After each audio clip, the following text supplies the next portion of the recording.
Hey folks, welcome to the Ramble. As some of you know already, on Friday I went to see the movie Batman v Superman: Dawn of Justice, or as my pal Jason Harding calls it, Dawn of Justice?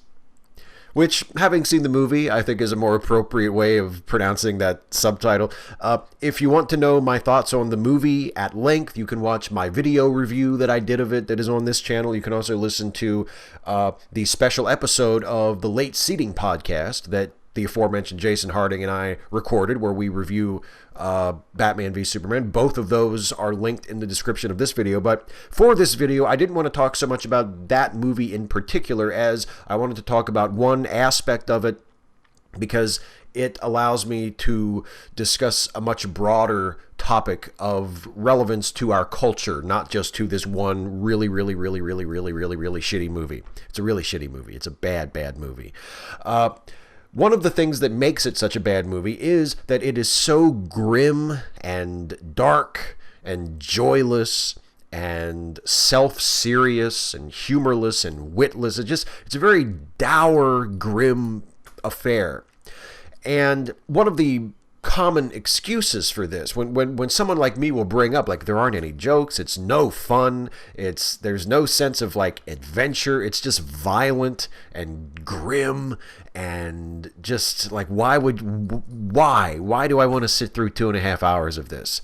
And one of the common excuses for it is, well, this is just the sort of thing that modern audiences like. You know, I mean, you might like the superhero movies from 20 or 30 years ago. You might prefer, the Christopher Reeve Superman, let's say, that was more optimistic and more fun and more based on like a feel of adventure and excitement and escapism. You might prefer that. But, these millennials who are going to see the movies these days, who are driving the grosses of these PG-13 movies, they like their superheroes to be a little more grown up and a little darker and a little more conflicted and a little more morally ambiguous and ethically compromised. And they like, that this is just what the modern audience demands of their heroes. Which, I call bullshit on that, because the characters in Batman v Superman aren't any of those things. This is not a deep movie that wrestles with, fascinating, troubling questions about the nature of heroism and vigilantism and law enforcement and how you can do good in a world that doesn't reward good. There are all these questions that people seem to imagine are in the movie that just aren't. It's just a really superficial movie that is more interested in depicting pornographically displayed violence than anything else. So the argument that, well, they're just flawed characters and they're just morally complex heroes, I call bullshit on that, because I don't think that the film is morally complex or thematically complex at all. But let's talk about this notion that, well, young people, that millennials need dark characters. They're attracted to these dark heroes, and they're attracted to these morally ambiguous heroes because they themselves are naturally cynical, and they are less apt to believe in something like a true hero, like a more traditional version of Superman. They aren't attracted to that. They aren't attracted to a hero that calls them to do good, or that embodies goodness and morality and empathy and selflessness. This just doesn't appeal to young people today, because they like the dark stuff, and they're so cynical and disillusioned, and they need that to be reflected in their entertainment. I don't think that's true. And I think that assumption says a lot more about the older folks who carry that assumption and who view the younger generation of today in that way than it does about the people who are actually in that younger generation. Is it really true that that people in their late teens and early to mid 20s are so cynical, are so disillusioned, that they refuse to accept anything that is optimistic or idealistic, that they must see a dark, cynical world reflected in even their pop entertainment, like superhero movies? Is that really true? I don't think that's true. And I have a couple of reasons for thinking that that's not true. First of all, the superhero movies produced by Marvel Studios, the Avengers movies, and Iron Man, Captain America, Thor, the Avengers, Ant-Man, Guardians of the Galaxy, that whole franchise, generally speaking, is a much more optimistic, a much more adventurous, exciting take on superheroes than these grim, dark DC Comics movies of the last couple years. The Avengers movies, even though there is a lot of violence, even though they are very action-oriented, and they do feature a lot of carnage, they also feature heroes acting like heroes. They feature heroes going out of their way to protect people. And they're fun, and they have jokes, and they're exhilarating, and they're written with wit and with invention and creativity, and they are not cynical, and they are not depressing, and they are not angsty, and the heroes that they feature are not angsty and mopey and truculent and all of the things that Superman has been for this Batman v Superman movie, and also in Man of Steel. They defy all of that, and those movies have made so much more money than the recent DC movies. The DC movies, with the exception of The Dark Knight, none of the recent DC movies have even approached the Marvel movies in terms of how much money that they have made. And that's not to say that the DC films have been failures, because Man of Steel did pretty good, and I imagine this Batman v Superman movie will not be a bomb, but it won't do Avengers money, not even close. So if today's younger audience truly does demand darker, grimmer, more cynical superhero movies, why is it that the darker, grimmer, more cynical superhero movies being produced about DC Comics heroes over the last couple years have not been performing nearly as well as the much sunnier, more optimistic, more fun Marvel movies? That's number one. Number two, which is, I think, an even better argument against this notion that young people need dark, grim material or else they just won't be interested or they won't buy it, is a much better argument, I think, because it has nothing to do with superhero movies at all. If young people are more attracted to the dark, grim stuff, if young people are so cynical about everything that they need that sort of thing to attach to it, or else they won't be interested, or they'll mistrust it, or whatever, why is it that the only two political candidates in the last decade and a half at least to really capture the imagination of younger voters, of millennial age voters, have been far and away the more idealistic candidates? And I'm talking about Barack Obama, and I'm talking about Bernie Sanders. Now, Bernie Sanders has not captured the imagination of the youth nearly as much as Obama did. I think that is reflected in the primary results this time around. I mean, he may have captured the imagination, but he certainly hasn't been able to translate it into action, into getting people to go out and vote for him in the primaries, like Obama did in 2008 and then was able to do again in the general election in 2012.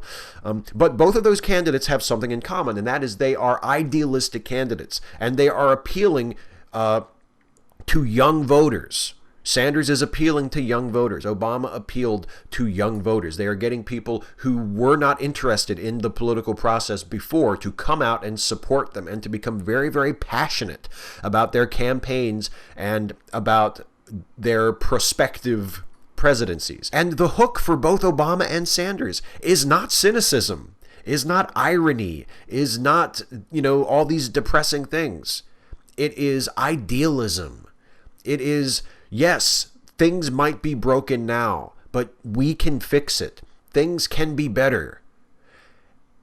How do you explain that these candidates with those messages resonate so powerfully with young people if it's true that young people are cynical and miserable and they don't care about the future, and they don't care about things like ideals and making the world a better place, and they're not interested in community, and they're just these selfish little jerks? If that's true of most younger people, explain President Barack Obama, explain the appeal of Bernie Sanders, explain these phenomena. I think it does a great disservice to younger people to assume that they are cynical, that they are short-sighted, that they are selfish, that they are not interested in community, that they're not interested in the future, that they cannot be spoken to with themes of idealism and optimism and let's pull together and make things better. I think that does young people a great disservice, and I don't think it's accurate. I think young people who are politically engaged are very community minded, are very forward thinking, are very progressive, are very empathetic, are very eager to change things for the better, to create a more open and tolerant society. I think they are incredibly optimistic and incredibly idealistic. And I think when they see political candidates who mirror that idealism, who tell them, yes, it's okay to hope for something better, because if we all get together, we can work and make it happen. When they hear that message from someone like Obama or Sanders, they attach to it. It resonates with them.